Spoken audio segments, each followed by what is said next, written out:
बिस्मिल्लाहिर्रहमानिर्रहीम, अस्सलाम वालेकुम। पाकिस्तान और दुनिया भर में देखने और सुनने वालों को अब्दुल कादिर का सलाम।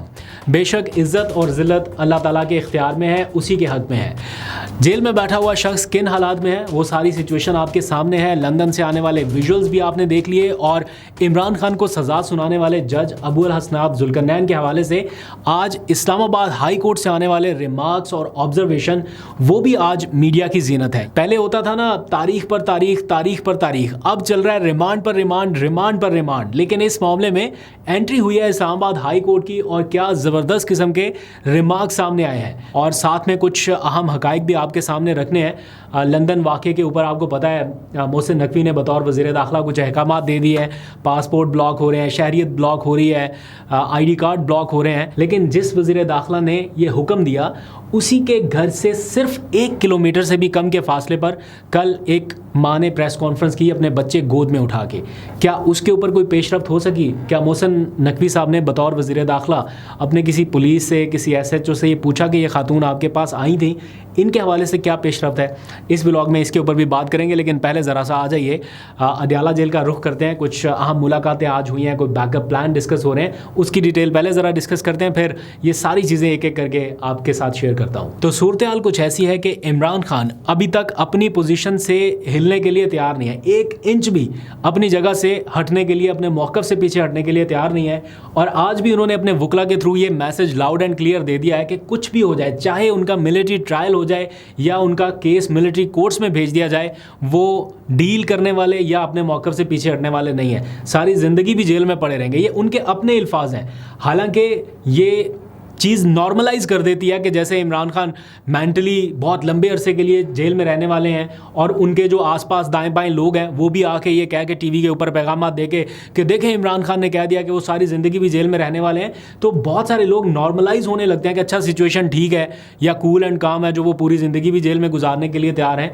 लेकिन ये तो उनका अपना एक स्टैंड है ना, जो उन्होंने अपने वकला को कन्वे करना है कि भाई मैं कोई डील नहीं करने वाला, आप अपनी फ़ाइट बैक जारी रखें। लेकिन अगर उनके वकला या बाकी लोग इस वजह से मुतमिन हो जाते हैं कि देखें जी इमरान खान रिलैक्स हैं और वो ये सोच रहे हैं कि वो लंबे टाइम के लिए रहने वाले हैं, तो ये चीज़ ठीक नहीं है। उसके लिए जो अगला बैकअप प्लान है या जो PTI सोच रही है या आज इमरान खान ने जो डायरेक्शंस दिए हैं, पहले तो उनको बताया गया ये एहतजाजी तहरीक के हवाले से शेर अफजल मरवत भी मिले और भी कुछ लोग उनसे मुलाकातें कर चुके हैं। हालिया दिनों में फैसल चौधरी भी उनसे मिले थे।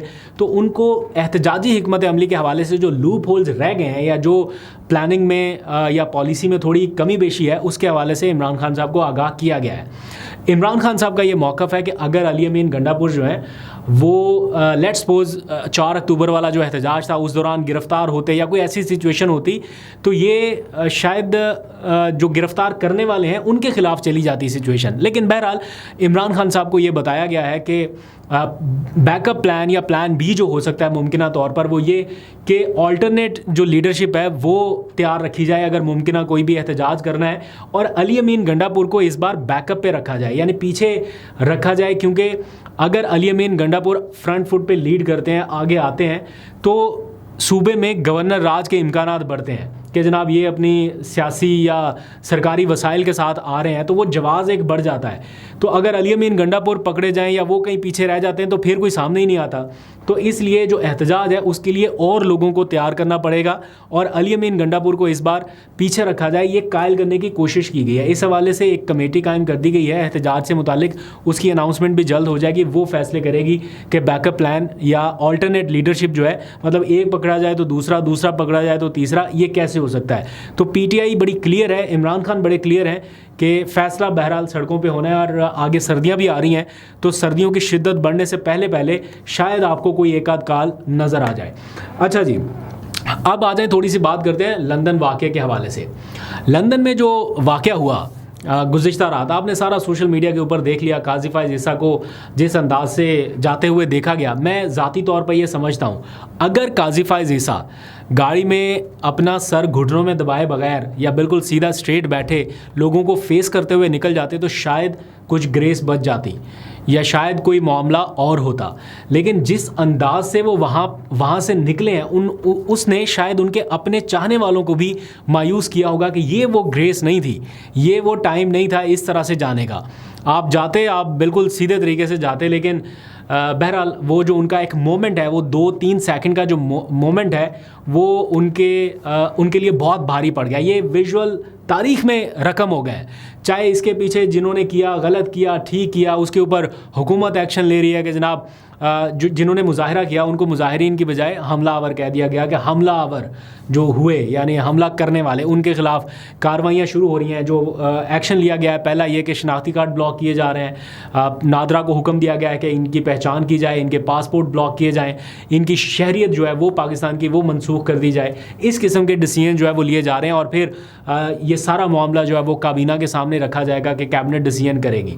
یہ تو ہے ایک سائیڈ کی سٹوری کے سخت موقف آ گیا. قاضی فائز عیسیٰ صاحب ریٹائر ہو چکے ہیں لیکن ان کے حوالے سے حکومت کا، حکومتی وزیروں کا کیا موقف ہے، یہ بہت ساری سٹوری جو ہے وہ انفولڈ کرتا ہے یا بہت ساری سٹوری ڈیٹیل میں جائے بغیر بھی آپ کے سامنے رکھتا ہے کہ کیوں حکومت ان کو پروٹیکٹ کرنے کی کوشش کر رہی ہے. کیونکہ شاید کہیں نہ کہیں انہوں نے حکومت کو بہت پروٹیکٹ کیا اور اس کے بعد اب جو سچویشن ہے، یہ 3 سیکنڈ کا جو کلپ ہے، یہ ساری زندگی قاضی فائز عیسیٰ کے پیچھے رہے گا. کوئی ذاتی طور پہ ان کے پیچھے جائے یا نہ جائے، نہ میں کسی کو انکریج کرتا ہوں جائیں، یہ سب کی اپنی انڈیویجول رائے ہے، لیکن یہ کلپ ان کے پیچھے ضرور رہے گا.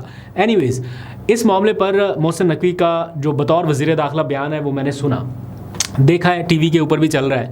لیکن کل ہی ایک خاتون نے بچے گود میں اٹھائے ہوئے ایک فریاد کی اور جس جگہ پہ بیٹھ کے انہوں نے فریاد کی، یقین مانیے میں چونکہ F7 میں میرا آفس ہے، F7 میں ہی وہ پریس کانفرنس تھی اس خاتون کی اور F7 میں ہی محسن نقوی صاحب کی رہائش گاہ ہے جس کے آس پاس بیریئر وغیرہ لگائے ہوئے ہیں. تو کہنے کا مقصد یہ ہے کہ وہ پریس کانفرنس محسن نقوی کی رہائش گاہ سے میکسیمم بھی صرف 1 کلومیٹر کے فاصلے پر ہوگی یا شاید اس سے بھی کم ہوگی، کیونکہ سیکٹر اتنے سے ہے نا، کوئی اتنا زیادہ فاصلہ نہیں ہے. 1 کلومیٹر کا بھی فاصلہ شاید نہ ہو جہاں پر وہ پریس کانفرنس ہوئی. وہاں پر جو کہا گیا اس خاتون کی جانب سے یا جو چیزیں رکھی گئی ہیں، کیا اس کے حوالے سے کوئی بات کی گئی؟ کیا اس کے حوالے سے کوئی ایکشن لیا گیا؟ کیا پولیس حکام سے پوچھا گیا کہ یہ خاتون آپ کے پاس مقدمہ درج کرانے آئی تھی یا رپورٹ لے کے آئی تھی، اس کے اوپر کیا پیش رفت ہے؟ کچھ بھی نہیں ہے، خاموشی ہے بالکل.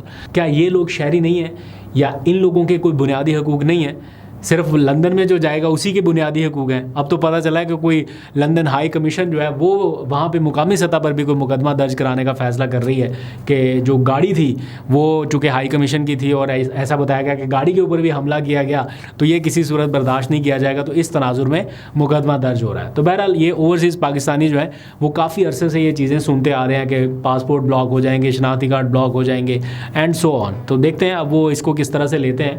بہرحال احتجاج سب کا اپنا حق ہے. اگر آئینی جمہوری پروسیس کو دیکھتے ہوئے یا ان رکاوٹوں اور بندشوں کے بیچ میں رہتے ہوئے، آئین اور قانون کے درمیان رہتے ہوئے کیا جائے تو یہ سب کا آئینی اور قانونی حق ہے، جو کہ انفارچونیٹلی یہاں پر اس طرح سے ایکسرسائز نہیں ہو پا رہا. پھر آج کی ایک اور امپورٹنٹ خبر 9 مئی کے واقعات کے حوالے سے آئی ہے.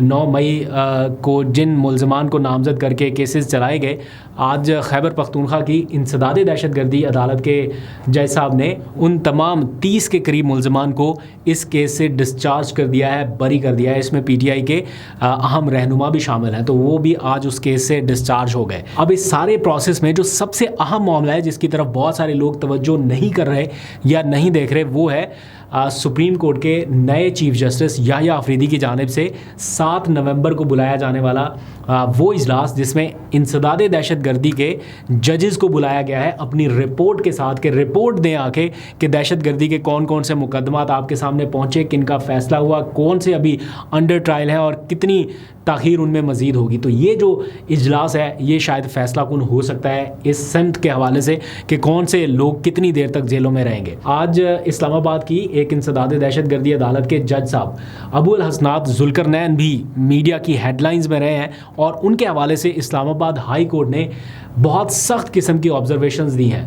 عمران خان کو سائفر کیس میں انہوں نے ہی سزا سنائی تھی اور اس کے بعد آج ان کا چرچا اسلام آباد کی ہائی کورٹ میں کس انداز میں ہوا کہ ان کو تو ہم نے جانے کا کہا تھا، بھیج دیا گیا تھا واپس، یہ یہاں پہ کیا کر رہے ہیں. اس قسم کے سخت ریمارکس. معاملہ کیا ہے وہ تفصیل بھی آپ کے سامنے رکھ دیتا ہوں. پہلے یہ ٹرم ہوتی تھی نا تاریخ پر تاریخ، تاریخ پر تاریخ، اب یہ ٹرم بدل گئی ہے ریمانڈ پر ریمانڈ، ریمانڈ پر ریمانڈ. اب ریمانڈ کیا ہوتا ہے؟ بہت سارے لوگ کبھی کبھار کنفیوز ہو جاتے ہیں، میں خود بھی بڑی دیر تک نہیں سمجھ پایا تھا. ایک ہوتا ہے جسمانی ریمانڈ، ایک ہوتا ہے جوڈیشل ریمانڈ. جب کسی شخص کو پکڑتے ہیں पुलिस वाले पकड़ते हैं, वो अदालत के सामने ले जाते हैं, तो होता क्या है, जज के पास 2-3 ऑप्शंस होते हैं। पहला ऑप्शन ये होता है कि या तो वो केस डिस्चार्ज कर दे, कहे कि ये केस बनता ही नहीं है, आप तो ऐसे ही ले आए हैं इस मुलजम को, इसके ऊपर तो ये केस बनता ही नहीं है, ये जज की सवाबदीद है। दूसरा ऑप्शन होता है या तो जज साहब उसको जुडिशल रिमांड के ऊपर यानी जेल में भेज देते हैं ताकि वो शख्स फ़िलहाल जेल में रहे, बाकी उनके वकला जो हैं वो फिर ज़मानत के लिए रजू करें। या फिर होता है फिज़िकल रिमांड, यानी जिस्मानी तौर पर उस मुलजम को पुलिस की हिरासत में दे दिया जाता है कि वो उनसे अगर कोई तफ्तीश या तहकीक करना चाहें तो वो कर सकते हैं। ये 3 ऑप्शंस इनिशियली होते हैं। तो जनाब आजकल क्या हो रहा है कि जितना भी ये पीटीआई के लोग पकड़ धकड़ हो रही है ना, मोस्टली इनके ऊपर होता क्या है, दहशत गर्दी का मुकदमा हो जाता है। मोस्टली ये ना किसी एहतजाज में गए, FIRs एक ही जैसी हैं, उनमें सारा कुछ पैटर्न एक जैसा लिखा जाता है, सिर्फ नाम बदलते हैं कि जनाब ये दहशत गर्दी में मुलव्विस है, इसने पुलिस के वर्दी फाड़ने की कोशिश की, असला छीन लिया, फायरिंग करते हुए फरार होने की कोशिश की, एंड सो ऑन। फिर क्या होता है, इनको पेश किया जाता है जज साहब के सामने, इंसदाद दहशत गर्दी के जो जज हैं, और फिर उनसे कहा जाता है कि जनाब ये तो दहशत गर्दी के मुकदमे में नामजद मुलजम है, लिहाजा इस ख़तरनाक मुलजम का जो है वो जिस्मानी रिमांड दिया जाए ताकि हम इनसे तफ्तीश या तहकीक कर सकें। तो आजकल इस्लामाबाद में बाज़गश्त है एक जज साहब की जिनका नाम है अबुल हसनात जुल्करनैन। ये वही जज साहब हैं जिन्होंने इमरान खान को साइफर केस में सज़ा सुनाई थी। और आजकल पीटीआई के जितने भी लोग दहशतगर्दी के मुकदमात में पकड़े जाते हैं, मोस्टली इन्हीं के पास पुलिस उनको लेके जाती है कि जनाब ये कोई बहुत बड़े दहशतगर्द हैं, इनका 30 दिन का रिमांड जो है वो हमें दिया जाए ताकि हम इनसे तफ्तीश कर सकें। और फिर क्या होता है, वो अबुल हसनात जुल्करनैन साहब जो हैं उनका एक सेट पैटर्न नज़र आ रहा है काफ़ी टाइम से कि वो अपने फ़ैसले में लिखते हैं कि पुलिस ने हमसे 30 दिन का रिमांड मांगा था लेकिन हम 8 दिन का या 5 दिन का रिमांड दे रहे हैं। और वो रिमांड जो है वो चलते रहता है, बार बार रिमांड होता है, और मुलजम जो है वो चाहे बेकसूर भी है या किसी के पास उसके ख़िलाफ़ सबूत नहीं भी है तो वो लंबे रिमांड पर चला जाता है, बार बार रिमांड की वजह से। और यही मामला हो रहा था आज़म सवाती के साथ और भी बहुत सारे मुलजमान के साथ। तो आज़म सवाती का वो 4 अक्टूबर से पकड़े गए हैं, उनका एक केस में रिमांड, फिर दूसरे में रिमांड, फिर तीसरे में रिमांड, तो रिमांड पे रिमांड चलता जा रहा था। तो आज इस मामले को चैलेंज किया गया था आज़म सवाती के वकला की जानिब से इस्लामाबाद हाई कोर्ट में, और जस्टिस मियां गुल हसन औरंगज़ेब ने इस केस की है आज समाअत। और उन्होंने जो रिमार्क्स दिए हैं ख़ास तौर पर अबुल हसनात जुल्करनैन साहब के हवाले से, जिनके हवाले से पहले भी इस्लामाबाद हाई कोर्ट के जजेस अपनी बहुत सख्त ऑब्जर्वेशंस दे चुके हैं और इनको वापस लाहौर हाई कोर्ट भेजने का कहा गया था कि जनाब इनको लाहौर हाई कोर्ट भेज दें, ये मिसफिट है यहाँ पे काम करने के लिए, लेकिन नहीं भेजा गया और वो बदस्तूर काम कर रहे थे। आज जब आज़म सवाती का केस टेकअप हुआ इस्लामाबाद हाई कोर्ट में, जस्टिस मियां गुल हसन औरंगज़ेब थे और साथ में उनके अरबाब मोहम्मद ताहर थे। तो जब केस का आगाज़ हुआ तो उन्होंने अबुल हसनात के ऑर्डर्स के ऊपर अपने सख्त रिमार्क्स देना शुरू कर दिए कि ये अबुल हसनात कर क्या रहा है, ये पहले ऑर्डर देता है, फिर तारीख देता है, फिर ज़मानत मुस्तरद कर देता है, ये बार बार चलता आ रहा है। और फिर उन्होंने जो वहाँ पर एडिशनल अटॉर्नी जनरल मौजूद थे उनसे मुखातिब होकर कहा कि क्या इनकी अदालत में कोई कैमराज लगे हुए हैं कि वो देख रहे हैं और ये फटाफट जनाब रिमांड पे रिमांड दिए जा रहे हैं। और फिर अदालत ने कहा कि एडिशनल अटॉर्नी जनरल साहब आप ज़रा देखें तो सही कि ये शख्स कर क्या रहा है। हमने तो मेंबर इंस्पेक्शन टीम को लिखा था कि इसको फ़ौरन वापस भेजा जाए और ये अभी तक यहीं पे है और ये ऐसे ही काम भी कर रहा है। और फिर जज साहब ने कहा कि हमने साइफर ट्रायल में इसके कारनामे देखे हुए हैं। ये कोट एंड कोट मैं आपको बता रहा हूँ जो जज साहब के रिमार्क्स थे कि हमने इस शख्स के कारनामे देखे हैं। दुनिया की किसी अदालत में इस तरह की नाइंसाफ़ी नहीं हुई जो इसने किया, और पता नहीं ऐसा लगता है कि दुनिया का निज़ाम इंसाफ चल ही नहीं सकता इस आदमी के बगैर कि इसको इतनी हल्लाशेरी मिली कि ये कंटिन्यू कर रहे हैं काम। फिर एडिशनल अटॉर्नी जनरल को जजेस ने कहा कि ये काम आपके बगैर नहीं हो सकता, आप वज़ीर कानून से बात करें और इस बारे में आप कोई फ़ैसला करें।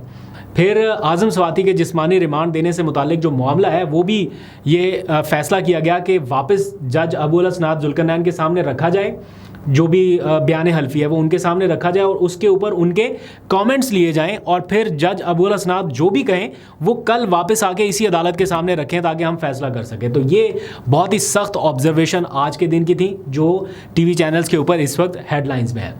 आज की एक और ख़बर जिसके ऊपर मैं ज़ाती तौर पे थोड़ा सा अफसरदा हूँ वो ये कि एक बहुत ही अच्छा नाम डॉक्टर सानिया निश्तर, انہوں نے سینٹ سے ریزائن کر دیا. حالیہ دنوں میں جو سینٹ میں واقعات ہوئے وہ آپ کے سامنے ہیں. کس طرح کے لوگ سینٹ میں رہ جائیں گے اور کس طرح کے نکل گئے ہیں, فلٹر ہو رہے ہیں, یہ دیکھ کے مطلب ڈاکٹر ثانیہ نشتر صاحبہ کو میں نے تھوڑا بہت آبزرو کیا, ان کی کوریج کی عمران خان کے ٹائم پہ جب ان کے پاس عہدہ تھا تو آنا جانا بھی لگا رہا. ان کا جو ایک ویژن تھا یا جس طرح سے وہ لوگوں کی مدد کرنے کا جذبہ رکھتی تھیں, یا جو ان کی سوچ تھی, پڑھی لکھی سوچ اور آگے لوگوں کو لے کے چلنے والی سوچ, اور بغیر کسی تشہیر کے کبھی انہوں نے نہیں کہا کہ میری یہ کوئی ہیڈ لائن چلائیں, بلکہ بڑے وزیر فون کر کے کہا کرتے تھے نا کہ یار ٹی وی کے اوپر خبر, ہیڈ لائن, کہیں ٹکر, کہیں فوٹیج. وہ واحد تھیں وزیر جنہوں نے کبھی یہ نہیں کہا تھا کہ میری ذاتی تشہیر کریں, صرف پروگرامز کے حوالے سے ان کی رائے رہی ہے اکثر. تو ان کا جو ریزائن کر دینا ہے وہ یقیناً پاکستان کی جمہوریت کا نقصان ہے, سینٹ کا نقصان ہے. اللہ تعالیٰ کرے کہ ان کی بھرپائی ہو پائے. لیکن مجھے یہ بتایا گیا ہے کہ وہ گلوبل الائنس اگینسٹ ویکسینیشن کی CEO بن گئی ہیں. تو یہ ان کے آگے کے فیوچر کے لیے بھی بڑا اچھا ہے کہ وہ ایک عالمی سطح پر پاکستان کو اس روپ میں ریپرزینٹ کرنے جا رہی ہیں, تو ان کے لیے نیک تمنائیں بھی ہیں. تو یہ تھی اب تک کی ساری صورتحال. آئی ہوپ کہ آپ کو کافی ساری چیزیں سمجھ آ گئی ہوں گی. اپنی رائے کا اظہار ضرور کیجیے گا. ابھی تک کے لیے اتنا ہے. اپنا بہت سا خیال رکھیے. اللہ حافظ.